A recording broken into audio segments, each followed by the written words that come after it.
ബാലിയിലെ paradise island എന്ന് പറയുന്ന Noosa പെനീഡ ഐലൻഡിലേക്കൊരു യാത്രയാണ്. ഏകദേശം 1 മണിക്കൂറോളം ബോട്ടിൽ യാത്ര ചെയ്യണം. പാരഡൈസ് ഐലൻഡ് എന്നും പറയാം അവർ ഈ നൂസ പെനീഡിനെ. അത് പലതരം ബീച്ചുകളുണ്ട്. ബ്രോക്കൺ ബീച്ച്, കിലിംഗ് കിം ബീച്ച്, അതാണ് അവിടുത്തെ ഫേമസ് ബീച്ച്. ഏറ്റവും മോസ്റ്റ് ഫോട്ടോഗ്രാഫ്ഡ് ബീച്ചാണ് ഈ കിലിംഗ് കിം ബീച്ച്. അതായത് ആമനെ പോലെ ഒരു മുഴുന്നില്ല കാഴ്ചകളുണ്ട്. ആമയെ പോലെ കടലിലേക്ക് ഇറങ്ങി നിൽക്കുന്ന പാറകളാണ്. നമ്മൾ അതൊന്നും ചെറുതാണ്. പക്ഷേ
very hot.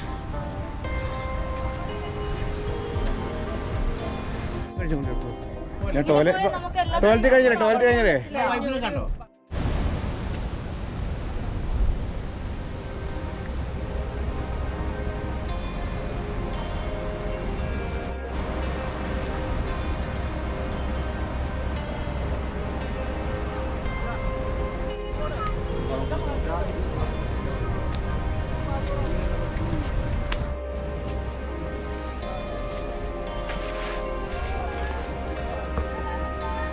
യെസ്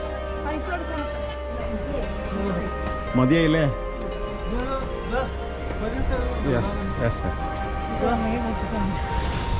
ഇവിടെ പട്ടണ ഇഷ്ടമാണല്ലേ? ഇതൊരു സ്പെഷ്യൽ ബ്ലോക്ക്. അതിനെപ്പറ്റി സ്റ്റഡി എടുത്തിട്ടുണ്ടോ?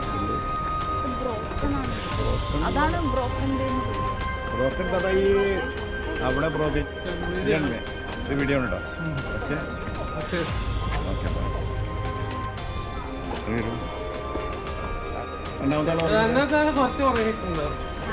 ഇത് നമ്മുടെ ടൂർ മാനേജർ അനു.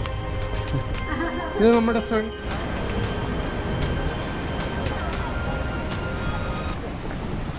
നൂസ പെനീഡ ബാലിയിലെ ഏറ്റവും കൂടുതൽ ടൂറിസ്റ്റുകൾ വരുന്ന ഒരു ഐലൻഡാണ്. ബാലി ഐലൻഡ് ഒരു വലിയ ബിഗ് ഐലൻഡ്. അതിൻ്റെ ചെറിയ ഐലൻഡാണ്. അവിടുന്ന് 1 മണിക്കൂർ ട്രാവൽ ചെയ്തിട്ടാണ് നമ്മൾ ഈ ഐലൻഡിലെത്തുന്നത്. ഇതിൽ സാധാരണ ജനങ്ങൾ താമസിക്കുന്നുണ്ട്. ഇതിൻ്റെ മറ്റേ ഓപ്പോസിറ്റ് സൈഡിലാണ് നമ്മൾ പോർട്ടെല്ലാം. അപ്പോൾ അവിടെ ലാൻഡ് ചെയ്തതിന് ശേഷമാണ് നമ്മൾ ഒരു കാറുകളിൽ ഇവിടെ കൊണ്ടുവന്നത്. ഈ ഓപ്പോസിറ്റ് സൈഡിൽ പല ബീച്ചുകളുണ്ട്. ഇവിടെ നമ്മൾ ഏറ്റവും ബ്യൂട്ടിഫുൾ ആയിട്ടുള്ള ബീച്ചാണത് കിലിങ് ക്ലിങ് ബീച്ച് എന്ന് പറയുന്നത്. ഇനി ബ്രോക്കൺ ബീച്ച് എന്ന് പറഞ്ഞിട്ടുണ്ടെങ്കിൽ തിരകളടിച്ചടിച്ചടിച്ചുള്ള ബ്രോക്ക് ചെയ്തിട്ടുള്ള കാരണം പാറിൻ്റെ ഇടയിൽ കൂടിയെല്ലാം വെള്ളം വന്നിട്ടില്ല. കാഴ്ചക്ക് വളരെ ബ്യൂട്ടിഫുൾ. പക്ഷേ അവിടെ എത്തിപ്പെടണമെന്നുണ്ടെങ്കിൽ നല്ല പണിയാണ്. നമ്മളെ സുഹൃത്തുക്കളെ അഷ്റഫാജിയും കുഞ്ഞാപ്പാജിയുടെ വെയിറ്റ് ചെയ്യുന്നുണ്ട്. ഞാൻ ഈ ഷൂട്ട് ചെയ്യുന്ന കാരണം അവർ ഫ്രണ്ടിൽ പോയിരിക്കണം. നല്ല കാലാവസ്ഥ, നല്ല ചൂടാണ്. It's very hot. കേരളത്തിൽ അതേ കാലാവസ്ഥയാണ് അവിടെ. ഇവിടെ സമ്മറായിരുന്നപ്പോൾ അവിടെയും സമ്മർ തന്നെ. പക്ഷെ നമുക്ക് മഴ കിട്ടിയതുകൊണ്ട് രക്ഷപ്പെട്ടു.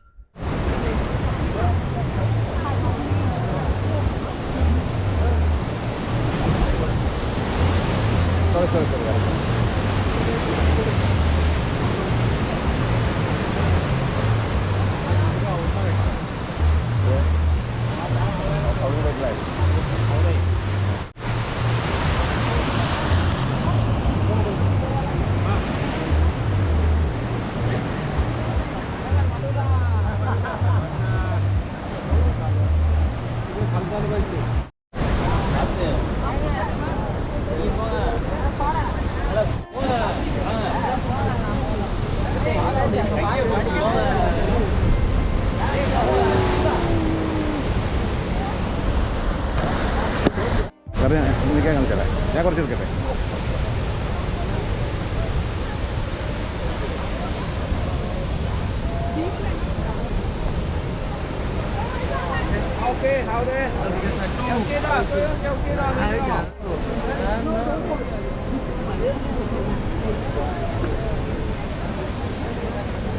സോറി.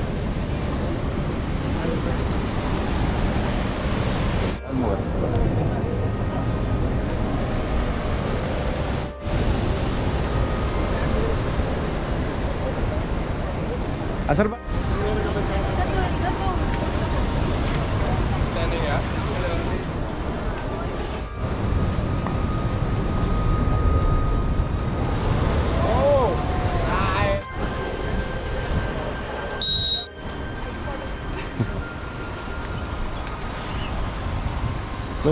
വീണ്ടും നമുക്ക് ചെങ്കൻ വിഷൻ്റെ ഇതുണ്ട്.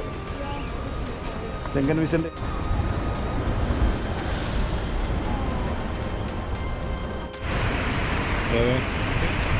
അതോ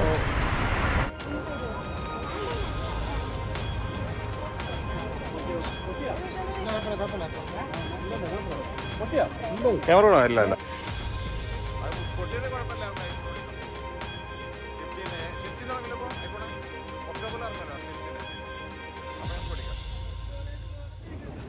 ആരെ നമ്മളെ പറഞ്ഞേ. ആ ന്യൂസ് പിന്നീട് കിങ് ക്ലിം ബീച്ചിലേക്കൊന്ന് സൂക്ഷിച്ച് നോക്കിയിട്ടെങ്കിൽ അത്ഭുതം കാണാൻ പറ്റും. അതിൻ്റെ മുകളിൽ നിന്ന് അവിടെ ഫെൻസിങ് ഉണ്ടോ, അവിടെ ടൂറിസ്റ്റുകൾ അവിടെ പോകാനുള്ള പെർമിഷൻ ഉണ്ട്. നമ്മൾ ടിക്കറ്റ് എടുക്കണം വേറെ. അതിന് താഴത്തോട്ടേക്ക് സ്റ്റെപ്പുകളുണ്ട്. ഇറങ്ങിപ്പോയി ആ താഴെ വരെ സ്റ്റെപ്പുകളാണ്. അത് കഴിഞ്ഞ് സ്റ്റെപ്പുകളല്ല, സാധാരണ വഴികളാണ്, കുറച്ച് കാട്ടുവഴികളാണ്. ഇറങ്ങിയ ബീച്ചിലോട്ട് ആൾക്കാർ പോകുന്നുണ്ട്. ആ സ്പോട്ടായിട്ട് കാണുന്നത് ജനങ്ങളാണ്. അതിനൊരു സമയം ഈ ചൂടത്ത് അവിടെ എത്തിപ്പെടാൻ തന്നെ നല്ല പണിയാണ്.